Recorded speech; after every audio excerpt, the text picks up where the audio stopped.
최근 민주당이 돈봉투 사건과 관련하여 처벌을 피하기 위한 법안을 발의했다는 소식이 전해지면서 정치권에서 큰 논란이 일고 있습니다. 이와 함께 국민의힘 의원도 이 법안에 이름을 올렸다는 사실은 많은 이들에게 충격을 주고 있습니다. 안녕하세요, 여러분. 오늘은 한국 정치의 중요한 이슈 중 하나인 더불어민주당의 최근 입법 움직임에 대해 깊이 있는 분석을 해보려고 합니다. 이번 사건을 통해 우리는 정치의 신뢰성과 법치주의에 대해 다시 한번 생각해봐야 할 때입니다. 이번 법안은 돈봉투 사건에 대한 공소시효를 6개월로 단축하고 이를 소급 적용하겠다는 내용을 담고 있습니다. 이 법안은 2021년 전당대회에서 발생한 돈봉투 사건을 면소 판결로 만들기 위한 조치로 해석되고 있습니다. 민주당은 이번 법안을 통해 기소된 의원들은 제외되지만 기소되지 않은 의원들은 보호받게 되는 구조를 만들었습니다. 이는 민주당의 폭주를 보여주는 사례로 국민의힘 의원이 동참한 것은 더욱 충격적입니다. 법안의 발의자는 민주당의 김교흥 의원과 국민의힘의 박성민 의원을 포함한 총 15명입니다.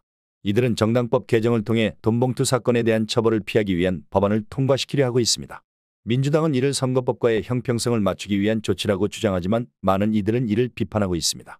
법안이 통과될 경우 2021년 민주당 전당대회에서 돈봉투를 받은 의원들은 면소 판결을 받을 수 있어 이는 민주당의 기득권을 지키기 위한 법안으로 여겨지고 있습니다. 이번 법안의 주요 내용은 다음과 같습니다. 첫째, 공소시효를 단축한다. 돈봉투 사건에 대한 공소시효를 6개월로 설정합니다. 둘째, 소급 적용입니다. 공소시효를 소급 적용하여 이미 발생한 범죄에 대해서도 적용할 수 있도록 합니다. 셋째, 기소된 의원은 제외한다.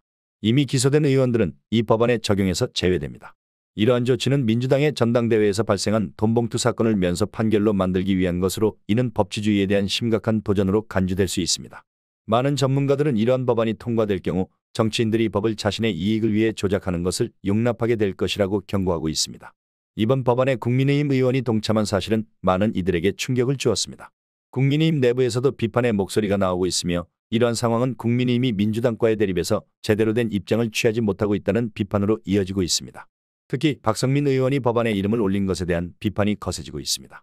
국민의힘 관계자들은 박 의원이 왜 이 법안에 이름을 올렸는지 이해할 수 없다는 반응을 보였습니다. 국민의힘 내부에서는 현재 내분을 겪고 있으며 이는 민주당과의 대립에서 제대로 싸우지 못하고 있다는 비판을 받고 있습니다. 이러한 상황은 국민의힘 지지자들에게 실망감을 주고 있으며 그들의 정치적 입지를 약화시키는 요소로 작용할 수 있습니다. 이번 사건은 단순히 한 법안의 문제가 아닙니다. 이는 정치적 신뢰와 법치주의 그리고 민주주의의 근본적인 가치에 대한 도전입니다. 민주당은 법을 이용해 자신들을 보호하려는 시도를 하고 있으며 이는 법치주의에 대한 심각한 도전으로 간주될 수 있습니다.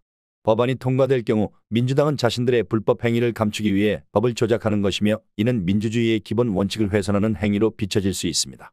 정치인들이 법을 자신의 이익을 위해 조작하는 것을 국민이 용납하지 않을 것이며 이러한 행동은 결국 정치적 대가를 치르게 될 것입니다. 정치인들이 자신의 이익을 위해 법을 조작하는 행위는 국민의 신뢰를 잃게 만들고 이는 정치적 불신을 초래하게 됩니다. 결국 이번 사건은 민주당의 기득권을 지키기 위한 법안 발의로 볼 수 있으며 이는 국민의 신뢰를 크게 저하시킬 수 있는 요소입니다. 국민들은 정치인들이 법을 조작하는 것을 용납하지 않을 것이며 이러한 행동은 결국 정치적 대가를 치르게 될 것입니다. 정치인들이 법을 조작하는 행위는 결국 민주주의의 근본적인 가치를 훼손하게 됩니다. 여러분은 이 상황에 대해 어떻게 생각하시나요? 이런 정치적 행태에 대해 강력히 반대해야 하며 정치인들이 법을 자신의 이익을 위해 조작하는 것을 용납해서는 안 됩니다.